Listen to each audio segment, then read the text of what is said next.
Reflect Tamil Nadu செய்திகளுக்காக செய்தி வாசிப்பவர் பாரதி கண்ணையா.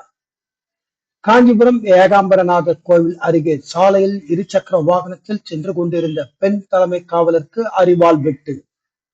உயிருக்கு ஆபத்தான நிலையில் பெண் காவலர் தில்லி ராணி சிகிச்சைக்காக காஞ்சிபுரம் அரசு மருத்துவமனையில் அனுமதி. காஞ்சிபுரம் விஷ்ணு காஞ்சி காவல் நிலையத்தில் தலைமை காவலராக பணியாற்றி வருபவர் தில்லி ராணி. தில்லி ராணியின் கணவர் மேகநாதன் தில்லி ராணி தம்பதிக்கு 2 குழந்தைகள் உள்ளனர். இந்த நிலையில் இருவரும் கருத்து வேறுபாடு காரணமாக அவ்வப்போது பிரிந்து வாழ்வதும் சில மாதங்கள் கழித்து சேர்ந்து வாழ்வதும் என அவர்களுடைய வாழ்க்கை இருந்து வந்துள்ளது.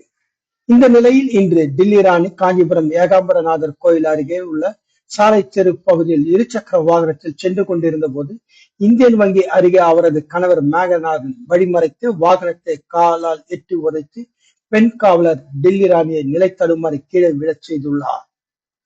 தொடர்ந்து தான் மறைத்து வைத்திருந்த கத்தியை எடுத்து பெண் காவலர் தில்லி ராணியை வெட்ட ஓட துரத்தியுள்ளார். உயிருக்கு பயந்த தில்லி ராணி அங்கிருந்து தப்பி ஓடி எதிரே இருந்த இந்தியன் வங்கி ஏடிஎம் தஞ்சமடைய முயற்சி செய்த போது இடது கையில் சரமாரியாக தில்லி ராணியை மேகநாதன் வெட்டியுள்ளார். அங்கிருந்த பொதுமக்கள் கத்தி கூச்சலிட்டதை பார்த்து மேகநாதன் அங்கிருந்து தப்பி ஓடி தலைமறைவாகியுள்ளனர்.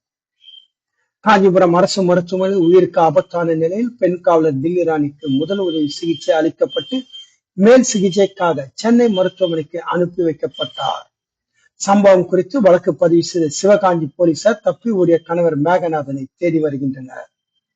மேலும் சம்பவம் நடைபெற்ற ஏடிஎம் தற்காலிகமாக மூடப்பட்டு காவல்துறை கட்டுப்பாட்டுக்கு கீழ் கொண்டு வரப்பட்டுள்ளது. பட்டப்பகலில் பொதுமக்கள் கூடியிருந்த இடத்தில் பெண் காவலர் ஓட விரட்டி வெட்டியுள்ள சம்பவம் காஞ்சிபுரத்தில் பெரும் பரபரப்பை ஏற்படுத்தியுள்ளது. காஞ்சிபுரம் மாவட்டத்திலிருந்து எமது செய்தியாளர் தினேஷ்.